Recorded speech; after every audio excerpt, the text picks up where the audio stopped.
வணக்கம் ஜெயஹிந்த். இன்னைக்கு நம்ம சேனல்ல வெஸ்ட் பெங்காலை பற்றி ஒரு மிக மிக முக்கியமான அப்டேட் பார்க்க போகிறோம். இந்த 4 மாநில தேர்தலில் நான் ரொம்ப ஃபாலோ பண்ண ஒரு தேர்தல் அப்படின்னு பார்த்தீங்கன்னா இதுதான். ஏன்னா இங்கே இருக்கக்கூடிய ஆட்சி மாற்றம் அப்படின்றது நம்மளுடைய தேச பாதுகாப்பு சம்பந்தப்பட்ட ஒரு மிக முக்கியமான விஷயம். 4096.7 கிலோமீட்டர் இந்திய பங்களாதேஷ் எல்லையில் கிட்டத்தட்ட 2270 கிலோமீட்டர் 76 கிலோமீட்டர் பார்டர் அப்படின்றது மேற்கு வங்கத்துக்கும் பங்களாதேஷுக்கும் இருக்கு. இப்போ இந்தியாவுக்குள்ள குடியுரிமை பெறாம இல்லீகலா வெளியில இருந்து இருக்கக்கூடியதுல கிட்டத்தட்ட 95% பார்த்தீங்கன்னா பங்களாதேஷர்கள் தான்.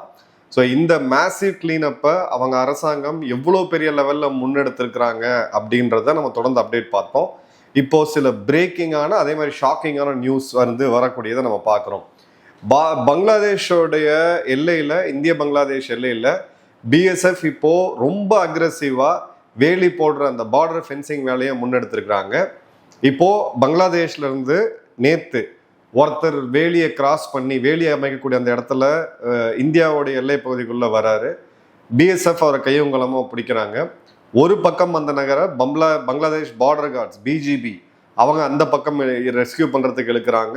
பிஎஸ்எஃப் வீரர்கள் இந்த பக்கம் இழுக்கிறாங்க. தள்ளுமுள்ளு நடக்குது. இந்த நேரத்தில் பங்களாதேஷோடைய அங்கே இருக்கக்கூடிய அந்த எல்லையில் இருக்கக்கூடிய பொதுமக்கள் பிஎஸ்எஃப் வீரர்கள் மேலே கல் எறிகிறாங்க. துப்பாக்கியை திரும்ப காமிச்சாங்க. சுடுறதுக்கு ஒரு நிமிஷம் இருக்காது. பட் இந்திய வீரர்கள் பிஎஸ்எஃப் வீரர்களுடைய அந்த பொறுமையை பாராட்டணும். எந்த விதமான அசம்பாவிதமும் நடக்கல. பிறகு அவங்க மக்கள் பிஜிபி எல்லாம் பின்வாங்குறாங்கன்றதை பார்க்குறோம். ஸோ ஃபென்சிங் அப்படின்றது ஒரு கடும் சவாலை சந்திக்க இருக்குன்றது இந்த வீடியோவை பார்த்தே நம்ம தெளிவாக தெரிஞ்சுக்கலாம். நம்ம சேனல் எப்பயுமே பெரிய டீல்ஸு, மேசிவ் டிஸ்கஷன்ஸு, இந்தியா அமெரிக்காவுடைய ட்ரேட் டீல், இந்தியா ஐரோப்போட ட்ரேட் டீல் இதை நம்ம தொடர்ந்து கேட்டே இருக்கோம். ஆனால் இந்த டீல்லாம் ஒரு பக்கம் இருந்தாலும் மக்கள் மனசில் நம்ம ஏர்ன் பண்ணக்கூடியது நம்ம வருங்காலத்துக்கு போதுமான அளவு இருக்குமா இல்லையான்ற கேள்வி எப்பயுமே இருக்குது. ஸோ நம்ம சேவ் பண்ணால் மட்டும் பத்தாது, நம்ம இன்வெஸ்ட் பண்ணணும், அந்த முதலீடுகளை அதிகமாக்கணும். ஸோ எல்லாராலையும் பிஸ்னஸ் துவங்க முடியுமா? கண்டிப்பாக முடியாது. அப்போது ஏற்கனவே நல்லா துவங்கி சக்ஸஸ்ஃபுல்லாக ரன் ஆகிட்டு இருக்கக்கூடிய பிஸ்னஸில் நம்ம இன்வெஸ்ட் பண்ண முடியுமானா கண்டிப்பாக முடியும். இப்போ Axis Max Life's DSC dividend stability index fund NFO உருவாகியிருக்கு. மே 31 வரைக்கும் இந்த ஃபண்டில் நீங்கள் இன்வெஸ்ட் பண்ணலாம். நல்ல கம்பெனிஸ், நல்ல ஹையர் டிவிடெண்ட் கொடுக்கக்கூடிய கம்பெனிஸை இவங்க இன்வெஸ்ட் பண்ணுறாங்க. இந்தியாவுடைய டாப் டிவிடெண்ட் பேயிங் கம்பெனிஸில் இன்வெஸ்ட் பண்ணக்கூடிய என்எஃப்ஓ. இதை பற்றியான மேலும் விவரங்களுக்கு நம்ம வீடியோவில் இருக்கக்கூடிய டிஸ்கிரிப்ஷன் மற்றும் பின் கமெண்ட்டை நீங்கள் பார்த்தீங்கன்னா இருக்கும். என்னோட முதலீடுகளுக்கு எந்த பாதிப்பும் வந்துடக்கூடாதுன்னு பயப்படுறவங்களுக்கு இதில் கேபிட்டல் கேரண்டி ஆப்ஷன் அப்படின்றது இருக்குது. அதில் முதலீடு பண்ணும்போது உங்களுடைய முதலீடுக்கு 100% அஷூரன்ஸை கொடுக்குறாங்க. இதோட என்ஏவி அப்படின்றது 10 ரூபா. நீங்கள் பேங்க்கில் இன்வெஸ்ட் பண்ணும்போது 5 to 6% உங்களுக்கு ரிட்டர்ன் கிடைக்கும். பட் இதோட சிஏஜிஆர் என்எஃப்ஓட இண்டெக்ஸ் இந்த சிஏஜிஆர் எடுத்து பார்த்தோம் அப்படின்னா 23 மற்றும் 19.4%, 5 வருஷம் 7 வருஷம் ரெஸ்பெக்டிவ்லி. நீங்கள் கட்டக்கூடிய மந்த்லி பிரீமியமை விட 120 மடங்கு இதற்கான ஆயுள் காப்பீடும் கிடைக்குது. இதுல 2.5 லட்சம் வரைக்குமான முதலீட்டில் கிடைக்கக்கூடிய ரிட்டர்ன்ஸுக்கு வரி விலக்கும் உண்டு. ஸோ செக்ஷன் 80C வச்சு வருஷத்துக்கு நம்ம கட்டக்கூடிய 1.5 லட்சம் பிரீமியம் வரைக்கும் செக்ஷன் 80C படி டாக்ஸ் டிடக்ஷன் இருக்கு. இந்த என்எஃப்ஓடைய லாஸ்ட் டேட் மே 31. இன்னும் 5 நாட்கள் தான் இருக்கு. நம்ம ஸ்கிரீன்ல வரக்கூடிய QR கோடையோ இல்லை டிஸ்கிரிப்ஷன் மற்றும் லிங்கை கிளிக் பண்ணி இதோட டீட்டெயில்ஸை நீங்கள் அவங்ககிட்ட கேட்டு பெறலாம். தமிழ்லேயே பேசுவாங்க. உங்களுக்கு தேவைப்பட்டா அவங்க ஏஜென்ட்டை கூட நீங்கள் வீட்டில் கூப்பிட்டு டிஸ்கஸ் பண்ணலாம். இப்போ பங்களாதேஷில் எல்லையில் இருக்கக்கூடிய இந்த ஊடுருவல்களை தடுக்கிறது ஒரு பக்கம், ஏற்கனவே இருக்கிறவங்கள வெளியேற்றுறது ஒரு பக்கம் அப்படின்னு 2 டாஸ்க் இருக்கு. இப்போ home and hill affairs department அப்படின்றது வெஸ்ட் பெங்காலோடைய உள்துறையில் மிக முக்கியமான ஒரு துறை. அவங்க ஒரு முக்கியமான முடிவு எடுத்திருக்காங்க. அதாவது ஹோல்டிங் சென்டர்ஸ் இந்தியா முழுவதிலும் இருந்தும் அதே மாதிரி வெஸ்ட் பெங்காலில் இருக்கக்கூடிய இல்லீகல் பங்களாதேஷி மற்றும் ரோஹிங்கியாக்கள் ஸ்டேஜ் ஃபார்வர்ட் பண்ணி எல்லையில் கொண்டு அவங்கள ஒரு முகாம் வைக்கிறதுக்கான ஹோல்டிங் சென்டரை உருவாக்குறாங்க அப்படின்றத நம்ம பார்க்குறோம். இதோடைய பிரைமரி அப்ஜெக்டிவ் பங்களாதேஷ்லேருந்து ஊடுருவன பங்களாதேஷிகள் மற்றும் பங்களாதேஷ் வழியாக ஊடுருவன மியான்மரை சேர்ந்த ரோஹிங்கியாக்கள். இவங்க 2 பேர் தான் பிரைம் டார்கெட்டாக அங்கே இருக்கிறாங்க. இந்த சர்க்குலரை homes and hills affairs department ministry of home அஃபேர்ஸோட கைட்லைன்ஸில் 23 மாவட்டங்களுக்கு இதை கொடுத்துருக்குறாங்க. ஸோ வெஸ்ட் பெங்காலில் இருக்கக்கூடிய 23 மாவட்டங்களில் இந்த இந்தியா முழுவதிலிருந்து பிடிக்கப்படக்கூடிய இந்த மக்கள் இல்லீகலா என்ட்ரி ஆன இவங்கள அவங்க நாட்டுக்கு திருமணப்படுறதுக்கு ஒரு டெம்பரரி ஸ்டேஜிங் ஏரியாவா இந்த இடம் இருக்க போகுது அப்படின்றத பார்க்குறோம். இதை தான் அவங்க வந்து ஹோல்டிங் சென்டர்ஸ் அப்படின்னு சொல்றாங்க. மேற்கு வங்க முதல்வர் திரு சுவந்த அதிகாரிகளுடைய டிடெக்ட், டெலீட் அண்ட் டிபோர்ட் இந்த பாலிசி தான் இனிமேல் ரொம்ப ஸ்ட்ராங்காக இம்ப்ளிமெண்ட் பண்ண போறாங்க. இல்லீகலாக வந்தக்கூடியவங்கள கண்டுபிடிக்கணும், அவங்க எடுத்திருக்கக்கூடிய வச்சிருக்கக்கூடிய டாக்குமெண்டேஷன், அது பஞ்சாயத்து லெவலில் மெம்பராக இருக்கலாம், இல்லை ஆதார் கார்டாக இருக்கலாம், இல்லை சில டைம் பாஸ்போர்ட்டாக இருக்கலாம், அதை டெலீட் பண்ணணும். டிபோர்ட் அப்படின்றது நாடு கடத்தணும் அப்படின்றது தான். ஸோ இது ரொம்ப ஃபுல் ஃப்ளெஜ்டாக போயிட்டு இருக்கு அப்படின்றத பார்க்குறோம். இப்போ உலகத்தோடைய மிகப்பெரிய அகதிகள் முகாம் எங்க இருக்கு அப்படின்னு பார்த்தீங்கன்னா பங்களாதேஷோடைய கிழக்கு எல்லை, அதாவது பங்களாதேஷ் மியான்மர் எல்லையில் இருக்கக்கூடிய காக்ஸ் பசார். இந்த காக்ஸ் பசார்ல தான் ரோஹிங்கியாக்களை அவங்க வந்து வச்சிருக்கிறாங்க. ரோஹிங்கியாக்கள் இஸ்லாமியர்கள் அப்படின்றது தெரியும். மியான்மர்ல இருந்து தப்பிச்சு இந்த இடத்துக்கு வந்தவங்க கிட்டத்தட்ட 14 லட்சம் பேர் இந்த முகாமில் அடைக்கப்பட்டிருக்காங்க. இந்த ரெஃப்யூஜி கேம்ப் தான் உலகத்தோடைய மிகப்பெரிய ரெஃப்யூஜி கேம்ப். ஐநா பார்த்தீங்க அப்படின்னா ஒரு நாளைக்கு அவங்களுக்கு எனக்கு தெரிஞ்சு $1.5 நினைக்கிறேன், $1 to $2 நிதி உதவியா கொடுக்குறாங்க. $2 நினைக்கிறேன், எஸ் $2 நிதி உதவியா கொடுக்குறாங்க. இந்தல பாதி பேர் வந்து அந்த இடங்கள்ல இருந்து தாண்டி இந்தியாவுக்குள்ள வந்திருக்கிறாங்க அப்படின்றதுதான் மிக முக்கியமான செய்தி. இப்ப இந்தியாவுக்குள்ள எவ்வளவு ரோஹிங்கியாக்கள் இருக்கிறாங்க அப்படின்றது இப்ப யார்கிட்டையுமே இந்த டேட்டா இல்லை, மத்திய அரசுகிட்டையும் இல்லை, மாநில அரசுகிட்டையும் இல்லை. நம்ம எந்த லட்சணத்துல இருக்கோம்னு சொல்லி இதுல இருந்தே தெரியுது. இப்ப இந்த இடத்துல இந்த குறிப்பிட்ட ஆர்டர் மே 23 வெஸ்ட் பெங்காலோடைய ஹோம்ஸ் அண்ட் இல் அஃபேர்ஸ் டிபார்ட்மெண்டால 23 மாவட்டங்களுக்கு கொடுக்கப்பட்டிருக்கு. உடனடியா இந்த டிடென்ஷன் சென்டர்ஸ்லாம் உருவாக்குங்க அப்படின்னு சொல்லிட்டு ஹோல்டிங் சென்டர்ஸ்னு அவங்க சொல்றாங்க. எல்லா district magistrate, directorate general of police மற்றும் மாவட்ட ரீதியாக இருக்கக்கூடிய காவல்துறை அதிகாரிகள், அப்புறம் எஃப்ஆர்ஆர்ஓன்னு சொல்லக்கூடிய ஃபாரின் ரீஜனல் ரெஜிஸ்ட்ரேஷன் ஆஃபீஸ் கொல்கட்டாவில் இருக்கக்கூடிய இந்த இடம், இது எல்லாத்தையுமே தான் அவங்க இது பண்ணியிருக்காங்க. ஸோ இந்த ஹோல்டிங் சென்டருடைய ஸ்கோப் என்ன அப்படின்னு பார்த்தீங்கன்னா, ஃபர்ஸ்ட் இந்த மாதிரி இல்லீகலாக உள்ள இருக்கக்கூடிய வெளிநாட்டவர்களை பிடிக்கிறது. ரெண்டாவது ஏற்கனவே கைதிகளில், ஜெயில் கைதிகளில், இந்த விசாரணை கைதிகளாவோ இல்லை தண்டனை கைதிகளாக இருக்கவங்க ஏற்கனவே டிபோர்ட் பண்ணப்படணும்னு இருக்கவங்கள இவங்களை வந்து அந்த இடத்துல கொண்டு வந்து வைக்கிறது. அதன் பிறகு பார்த்தீங்க அப்படின்னா இவங்களை வெளியேற்றுறது. இப்போ வெளியேற்றுறது அப்படின்றதுல தான் மிகப்பெரிய பிரச்சனையை நம்ம சந்திக்க வேண்டியது இருக்கு. ஏன்னா பங்களாதேஷ் அரசாங்கம் இதுவரை இதை பற்றி அவங்க பேச்சுவார்த்தை சரியா நடத்தலை. அப்படியே நம்ம வந்து கொடுத்தாலும் அவங்க நாட்டு மக்கள் அவங்கள மீண்டும் டிபோர்ட் பண்ணா கூட லீகல் டேர்ம்ஸ்ல இவங்க எங்க நாட்டவர்கள் கிடையாது, உங்க நாட்டவர்கள் அப்படின்னு சொல்றதும், சொந்த நாட்டில் இருக்கக்கூடியவங்க சமூக ரீதியா நீங்க வெளியேற்றுறீங்க அப்படின்ற ஒரு பொய்யான ப்ராபகண்டாவை ரெண்டு பக்கமும் எடுக்கிறாங்க அப்படின்றத பாக்குறோம். ஸோ ஃபர்ஸ்ட் டார்கெட் அப்படின்றது இல்லீகல் பங்களாதேஷி இமிகிரன்ஸ் இந்தியாவில் இருக்கக்கூடியவங்க. ரெண்டாவது இல்லீகல் ரோஹிங்கியா ரெஃப்யூஜிஸ் பங்களாதேஷ் வழியா இந்தியாவில் ஊடுன்னு வருவாங்க. ரெண்டு தான் ரொம்ப ரொம்ப முக்கியமாக நம்ம பார்க்குறோம்.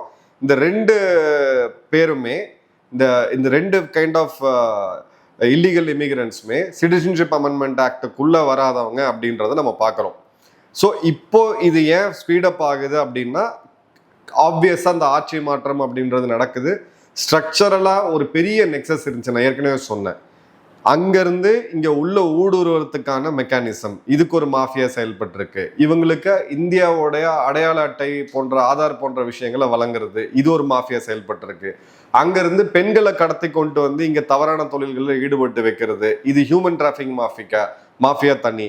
இது தவிர இங்கிருந்து கால்நடைகளை அந்த பக்கம் கடத்துறது, இது ஒரு தனி மாஃபியா. அங்கிருந்து போதைப் பொருட்களை இந்தியாவுக்குள்ள எடுத்துட்டு வர்றது, அதே மாதிரி அராக்கா நெட் அப்படின்னு சொல்லக்கூடிய இதெல்லாம் பார்த்தீங்கன்னா மியான்மர்ல இருந்து எந்த வரியும் இல்லாம டன்னா இந்தியாவுக்குள்ள எடுத்துட்டு வர்றதுன்னு சொல்லி ஒரு 5-6 மாஃபியா ரொம்ப எஃபெக்டிவா அந்த ஒரு டெட்லி காக்டைல் அப்படின்னு சொல்லுவாங்க. அவங்களுக்கு வந்து அரசாங்க ரீதியாகவும் தொடர்பு இருக்கும், அரசியல் ரீதியாகவும் தொடர்பு இருக்கும், ஆட்சியாளர்கள்ட்டையும் தொடர்பு இருக்குன்ற மாதிரி ஒரு மாஃபியா இருக்கு. இப்போ அதை பிரேக் பண்றதுக்கு அங்க இருக்கக்கூடிய ஒரு ஊடக நண்பர் என்கிட்ட சொன்னது, சார் குறைஞ்சது ஒரு 3 to 4 வருஷம் ஆகும், இப்பதான் நீங்க வந்து துவக்கத்தையே பாக்குறீங்க அப்படின்ட்டு. ஸோ இப்போ செக்யூரிட்டி த்ரெட் ஒரு லாஸ்ட் 2 வருஷத்துல மிகப்பெரிய லெவல் அதிகமாகிருக்கு. குறிப்பாக பிப்ரவரி இந்த வருடம் நடந்த பங்களாதேஷ் தேர்தலில் ஜமாத்தி இஸ்லாமி ரஃபா ஒரு 67-70 சீட்டு ஜெயிக்கிறாங்க. அதுல கணிசமான சீட் அப்படின்றது வெஸ்ட் பெங்காலும் பங்களாதேஷுக்கும் எல்லையில் உள்ள மாவட்டங்கள்ல தான் அவங்க ஜெயிக்கிறாங்க. ஸோ அது ஒரு ரேடிக்கல் பார்ட்டி அப்படின்றது தெரியும். ஸோ ஒரு பொலிட்டிக்கல் ஃபில் ஓவர் இருக்கு. Fake currency, illegal arms movement, human trafficking ஏற்கனவே இந்த ஏரியாவில் ரொம்ப ஹெவியாக இருக்கு. இன்ஃபேக்ட் இது நான் என்ன வார்த்தைகளில் விவரித்தாலும் நீங்கள் அந்த பகுதியில் இருந்த பிஎஸ்எஃப் நண்பர்கள், நம்ம நண்பர்கள் இருப்பீங்க, கமெண்ட் போடுங்க. அந்த கமெண்ட்டை நான் நெக்ஸ்ட் டைம் எடுத்து ஒரு ரீலாகவே போட சொல்கிறேன். அங்கே என்ன மாதிரியான சுச்சுவேஷன் இருக்குது அப்படின்னு நமக்கு தெரிஞ்சதுன்னா நாமெல்லாம் இந்த இடத்துல எவ்வளோ சேஃபாக இருக்கிறோம் அப்படின்றது தெரியும். ஸோ இந்த மாதிரியான ஊடுருவல்கள் கர்நாடகா போலீஸோ தமிழ்நாடு போலீஸோ தடுத்து நிறுத்தணுமா அப்படின்னு பார்த்தீங்கன்னா ரொம்ப கஷ்டம். இது எல்லையில் தடுக்கப்படுறது தான் ரொம்ப சாதுரியமான ஒரு விஷயமா இருக்கும். அதை தான் நம்ம வந்து பண்ணணும். இப்போ கல்கட்டா ஹைகோர்ட் வந்து ஒரு உயர்நீதிமன்றம் வந்து ஒரு இது பண்ணியிருக்கிறாங்க. இதில் வந்து பார்த்தீங்க அப்படின்னா 2 டிபோர்டேஷன் ஆர்டரை செட்டசைட் பண்ணியிருக்கிறாங்க, ஒத்தி வச்சிருக்கிறாங்க. ஒன்று பிரிம்மம், அதே மாதிரி பார்த்தீங்க அப்படின்னா இது இல்லீகல், இதை வந்து ரிட்டர்ன் ஆஃப் இதுன்னு சொல்லிட்டு. ஸோ இதை மட்டுமே நியூஸில் வந்து சைட் பண்ணுறாங்க. ஒரு 10,000 பேரை வந்து டிபோர்ட் பண்ணுறாங்க. அதுலன்னா 1-2 விஷயம் நடக்கக்கூடியதை அதை மட்டுமே ஒரு அளவுகோலாக வச்சு இதை வந்து நியூஸை திரிக்கிறதுக்கான வேலைகளும் போயிட்டு இருக்கு. அதே மாதிரி பார்த்தீங்க அப்படின்னா சுப்ரீம் கோர்ட் போன வருடம் 2025 ஒரு கேள்வி கேட்டிருந்தாங்க. இல்லீகல் இமிகிரன்ஸை இத்தனை வருடமா கரெக்ஷன் ஹோம்ஸ்ல எதுக்கு வச்சிருக்கீங்க? அவங்க தண்டனையவே முடிச்சிட்டாங்க. இந்தியன் பாஸ்போர்ட் ஆக்ட் படி தான் அந்த தண்டனை கிடைக்கும். அதை முடிச்ச பிறகு ஏன் வச்சிருக்கீங்கன்றது இப்போ இந்தியா கிட்ட ஒரு கிளியரான டிபோர்டேஷன் பாலிசி அப்படின்றது இல்லை. கங்கை நதிநீர் ஒப்பந்தம், சாலை, டெக்னாலஜி போன்ற பல ஒப்பந்தங்கள் பங்களாதேஷ்ட இருக்கு. இதெல்லாம் வந்து நம்ம டீப்ரையாரிட்டைஸ் பண்ணி முதல் ப்ரையாரிட்டியில் இந்த டிபோர்டேஷனை வைக்கணும். இந்த மக்களுக்கு மறுவாழ்வுக்கு சில இடங்கள்ல இந்தியாவுக்கு சில நிதி உதவி கொடுக்கணும்னாலும் அதையும் பங்களாதேஷ்ட கொடுக்கணும். ஏன்னா இந்த பிரச்சனையை நம்ம வந்து மனிதாபிமான ரீதியும் ஹேண்டில் பண்ண வேண்டிய ஒரு சுச்சுவேஷன் கண்டிப்பா இருக்கு. அதே மாதிரி பார்த்தீங்க அப்படின்னா 2005 அஸ்ஸாம்ல சொந்த மாநில மக்கள், பூர்வக்குடி மக்கள் அவங்க இடத்த விட்டு அப்பர் அஸ்ஸாம்ல தப்பிச்சு அகதிகளாக ஓடும் பொழுது அது ஒரு பெரிய அந்த டைம்ல ஒரு இஷ்யூ ஆகி அது சுப்ரீம் கோர்ட் வரைக்கும் போச்சு. 2005 சுப்ரீம் கோர்ட் என்ன சொன்னாங்கன்னா, Assam faced external aggression due to the scale of Bangladeshi infiltration அப்படின்னு சொல்லி ஆர்டிகல் 355 கோடிட்டு காட்டியிருந்தாங்க. இது நடந்தது 2005. அதன் பிறகுதான் பார்த்தீங்கன்னா அஸ்ஸாம்ல ஒரு மிகப்பெரிய அரசியல் மாற்றமே வந்ததை நம்ம பார்க்குறோம். உலகத்தோட அந்த மிகப்பெரிய அகதிகள் முகாம், ரெஃப்யூஜி சென்டர் அப்படின்றது இந்த காக்ஸ் பஜார்ல இருக்கு. கிட்டத்தட்ட வந்து பார்த்தீங்கன்னா ஒரு 12-15 லட்சம் பேர் அங்கே இருக்கிறாங்க. இதுல குத்தப்லாங் அப்படின்ற ஒரு கேம்ப்ல மட்டுமே கிட்டத்தட்ட 7 லட்சம் பேர் இருக்காங்க. இந்த 7 லட்சம் பேர் எத்தனை ஏரியாவில் இருக்காங்க, எவ்வளோ ஏரியாவில் இருக்காங்கன்னு பார்த்தீங்கன்னா 13 சதுர கிலோமீட்டர். 13 சதுர கிலோமீட்டர் ஏரியாவில் 7 லட்சம் பேரை அடைச்சி வச்சு அவங்களுக்கு வர நிதியுதவியை இவங்க வந்து உலக நாடுகள்கிட்ட இருந்து வாங்கிட்டு இருக்காங்க. குறிப்பாக சர்வதேச நிதி நிறுவனங்கள்ட்ட இருந்து. அதாவது ஒரு சதுர கிலோமீட்டருக்கு 53,000 பேர் அவங்க எப்படி வாழ்வாங்க அப்படின்றத யோசிங்க. அடுத்தது பசன்சார் அப்படின்ற ஒரு தீவு, இருக்கிறதுலே ரொம்ப அதிகமாக வெள்ளம் வரக்கூடிய ஒரு ஏரியா. இந்த இடத்துல பார்த்தீங்கன்னா ஒரு 35,000 பேர் இருக்காங்க. போன வருடம் 18 மாதங்கள்ல மட்டுமே 1.5 லட்சம் ரோஹிங்கியாக்கள் அகதிகளா வந்திருக்கிறாங்க அப்படின்றத பார்க்குறோம். இவங்களை தான் சாமர்த்தியமா எல்லைக்கு இந்த பக்கம் கொண்டு வந்து விட்டு இவங்க இந்தியாவில் ஊடுருவிக்கிறாங்க அப்படின்றத பார்க்குறோம். இப்போ யூஎன் மற்றும் யுஎஸ்ஐடு இது வரைக்கும் பார்த்தீங்க அப்படின்னா 710.5 மில்லியன் ஒரு ஒரு ஒரு ரஃபா எடுத்துக்கிட்டோம் அப்படின்னா ஒரு 7,000 கோடி அளவுக்கான ஒரு நிதி உதவியை கொடுத்துருக்குறாங்க இவங்களுக்கு. இந்த வருடம், அதாவது போன மாதம் ஏப்ரல்ல மியசில்ஸ் அப்படின்னு சொல்லக்கூடிய ஒரு நோய் தாக்குதல் உருவாச்சு. 34,600 பேர் ஒரே நேரத்தில் பாதிக்கப்படுறாங்க. 200க்கும் அதிகமான மக்கள் அங்கே இறக்குறாங்க. அதில் குறிப்பாக குழந்தைகள் அதிகமாக இறங்குறாங்கன்றத பார்க்குறோம். ஐஆர்சி ஏப்ரலோடைய டேட்டா படி 2% ரோஹிங்கியாக்கள் தான் பங்களாதேஷ்ல எங்களுக்கு வந்து ஃபியூச்சர் இருக்கு அப்படின்னு சொல்றாங்க. ஸோ நேச்சுரலா அவங்களோட சாய்ஸுமே பார்த்தீங்கன்னா ஒரு 98% நமக்கு பிழைப்பு நடத்தணும்னா இந்தியாவுக்கு போனாதான் அப்படின்றதுல அவங்க ரொம்ப முக்கியமா இருக்கிறாங்க. ரொம்ப ரொம்ப முக்கியமான 3வது டேட்டா, 5 லட்சம் பேர் இந்த ஏஜ் பிராக்கெட் வந்து 18 to 24 ஃபைட்டிங் மென் ஏஜ்னு நம்ம சொல்லுவோம். இன்னைக்கு ஐரோப்பாவில் நடக்கக்கூடிய மிகப்பெரிய ப்ராப்ளம் என்ன அப்படின்னு பார்த்தீங்கன்னா, வளைகுடா நாடுகள்ல இருந்து அங்கே அகதிகள் எடுத்தாங்க. அகதிகள் யார் ஃபர்ஸ்ட் ப்ரெஃபரன்ஸ்? வயதானவர்கள், பெண்கள், குழந்தைகள். ஆனா அதிகமா அகதிகள் ஐரோப்பாவில் வந்தது இதே 18ல இருந்து ஒரு 25-30 வயசுக்குள்ள ஃபைட்டிங் மென் ஏஜ்னுவாங்க. இந்த ஃபைட்டிங் மென் ஏஜ் பாப்புலேஷன் ஒரு எக்ஸ்ட்ரீம் வயலன்ஸை பார்த்தவங்க, அந்த லிட்ரஸி இல்லாதவங்க நாட்டுக்குள்ள வரும்போது இது ஒரு மிகப்பெரிய லா அண்ட் ஆர்டர் பிரச்சனையாகவும் மாறுறதுக்கான வாய்ப்புகள் அதிகமாக இருக்கு. ஸோ இதில் நம்ம பார்க்கும்போது பார்த்தீங்க அப்படின்னா இந்த இடத்துல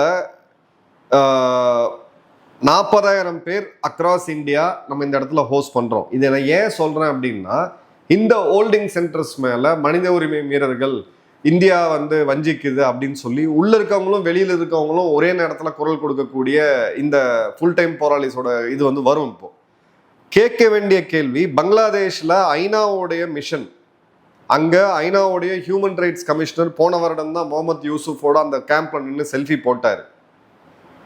13 சதுர கிலோமீட்டர்ல கிட்டத்தட்ட 6-7 லட்சம் மக்களை வைக்கிறாங்க. ஸோ அந்த மாதிரி நம்ம வைக்கல. இப்போ நம்ம போடுற கேம்ப் எல்லாமே தேவையான அளவுக்கு வசதிகளை கொடுத்து அது ஒரு ஹோல்டிங் ஏரியாவை வைக்கணும். ஹோல்டிங் ஏரியான்றது ரெஃப்யூஜி கேம்ப் கிடையாது, அகதிகள் முகாம் கிடையாது. தற்காலிகமாக 2 நாள் 3 நாள் அவங்கள ஸ்டேஜ் ஃபார்வர்ட் பண்ண வச்சுட்டு அதன் பிறகு பங்களாதேஷுக்கு ஹேண்ட் ஓவர் பண்ணுறதா அப்படின்றத நம்ம பார்க்குறோம். ஸோ இப்போ நம்மளுடைய ஓவர் சைட் இதில் டொமஸ்டிக்காக பார்த்தீங்கன்னா ரொம்ப மினிமலாக இருக்குது. பங்களாதேஷில் பார்த்தீங்கன்னா ஐநாவுடைய human rights commission, world poverty forum, WFP, IOM, IRC போன்ற பல நிறுவனங்கள் இருக்குது. நமக்கு பார்த்தீங்க அப்படின்னா ஹோல்டிங் சென்டர்ஸ் அப்படின்றது ரொம்ப மினிமலாக நம்மளுடைய மத்திய மாநில அரசாங்கத்துடைய அதை வச்சு கொண்டு போகிறோம். ஸோ குளோபலாக பார்க்குறோம் வேற யாரெல்லாம் அவங்க ஹோஸ்ட் பண்ணுறா. இதே ரோஹிங்கியாக்கள், மியான்மரோட இன்னொரு எல்லையை கொண்ட நாடு பங்களாதேஷ், கிட்டத்தட்ட 1,70,000 ரோஹிங்கியாக்கள் அங்கே இருக்கிறாங்க. அன்டாக்குமெண்டடாக இருக்கக்கூடிய இல்லீகல் மைக்ரன்ஸ் அப்படின்றது மலேசியாவில் 20-50 லட்சம் பேர் அப்படின்ற ரிப்போர்ட் இருக்கு. நம்மளுடைய மலேசிய நண்பர்கள் மறக்காம இந்த இடத்துல இந்த டேட்டா நான் சொல்லக்கூடியது கிரவுண்ட்ல கோரிலேட் ஆகுதா அப்படின்ற இதை நீங்க எனக்கு தயவுசெய்து கமெண்ட்ல போடுங்க, இல்லை மெயில் அனுப்புங்க. இப்போ இமிகிரேஷன் என்ஃபோர்ஸ்மெண்ட் அப்படின்றது மலேசியாவில் ஃபுல் டைட்ல வச்சிருக்காங்க. எந்த விதமான அன்ஆத்தரைஸ்ட் என்ட்ரி அப்படின்றது அங்கே பொறுத்த வரைக்கும் ஒரு கிரிமினல் அஃபென்ஸ். ஃபர்ஸ்ட் நீங்க ஜெயில் தண்டனையை அனுபவிச்சுட்டு தான் அதன் பிறகு இமிகிரேஷன் டெப்போஸ்ன்னு சொல்லக்கூடிய டிடென்ஷன் சென்டருக்கு போயிட்டு பிறகு உங்க நாட்டுக்கு திரும்ப அனுப்பிச்சு விடுவாங்க. பல பேர் இங்க தவறான வீசா எடுத்துக்கிட்டு, சுற்றுலா வீசா எடுத்துட்டு மலேசியாவில் போய் ஜெயில் தண்டனை அனுபவிச்ச கதையெல்லாம் நம்ம ஏற்கனவே பார்த்துருக்குறோம். அதே மாதிரி பார்த்தீங்க அப்படின்னா இவ்வளோ நாள் தான் அவங்க ஹோல்ட் பண்ணணும் அப்படின்ற அவசியம் கிடையாது. அதே மாதிரி பிறம்படியிலிருந்து கடுமையான பிசிக்கல் தண்டனைகளுமே அங்கே இருக்கு. ஸோ மலேசியா எப்படி ஹேண்டில் பண்றாங்கன்னு நம்ம பார்த்தோம். தாய்லாந்து பாருங்க, தாய்லாந்துலயும் இதே மாதிரி ஆயிரக்கணக்கான ரோஹிங்கியாக்கள் 2013 வந்தாங்க. இவங்களை ஐடிசி அப்படின்னு சொல்லக்கூடிய இமிகிரேஷன் டிடென்ஷன் சென்டர், இது ஒரு மினி ஜெயில், சுத்தி வேலி அமைக்கப்பட்ட மினி ஜெயில். இதுல பாத்தீங்க அப்படின்னா உய்கரின ரெஃப்யூஜிஸ், இஸ்லாமியர்கள், அவங்களையுமே அவங்க ரெஃப்யூஜிஸ் கொடுத்து வச்சிருந்தாங்க. அவங்களுக்கு ரெஃப்யூஜி லா அப்படின்றது கிடையாது. யார் தஞ்சம் புகுந்தாலும் இல்லீகலா போனாலும் அவங்கள பொறுத்த வரைக்கும் இல்லீகல் மைக்ரன்ஸ் தான். ஓவர் கிரௌடட் இந்த இமிகிரேஷன் டிடென்ஷன் சென்டர்னு சொல்லக்கூடிய ஐடிஸ்ல தான் அவங்க வச்சிருக்கிறாங்க அப்படின்றத பார்க்குறோம். அதே மாதிரி பார்த்தீங்க அப்படின்னா யுனைடெட் நேஷன்ஸோடைய ஐநாவுடைய CRCல ஒரு கீ ரிசர்வேஷனை இது சம்பந்தமாக வச்சோம் அப்படின்றத பார்க்குறோம்.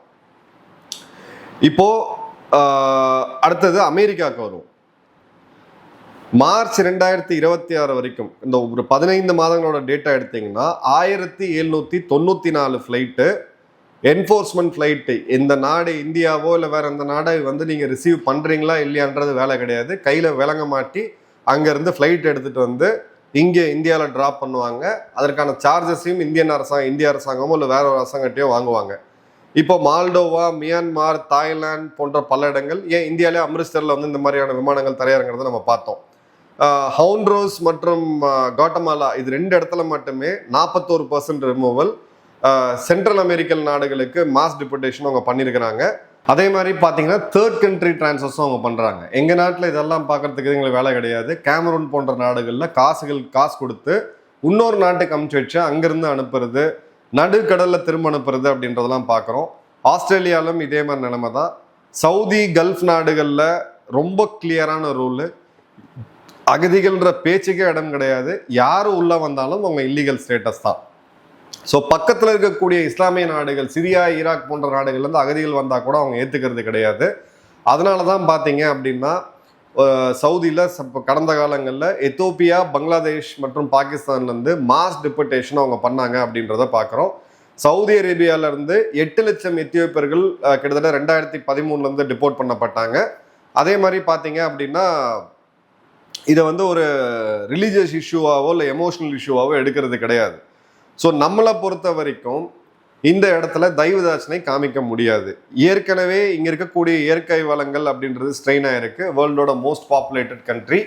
நம்மளுடைய மக்கள் வேற நாடுகளுக்கு இப்போ அகதிகளாக போனாங்களா, அங்கே வந்து ஒரு பெரிய அளவுக்கு வரவேற்பு கிடைச்சதுனா கிடையாது. கடவுள் ஆசீர்வாதத்தில் அந்த மாதிரி நிலைமைக்கு வரல. இது ஒரு ஹியூமனிடேரியன் பிரச்சனை தான்.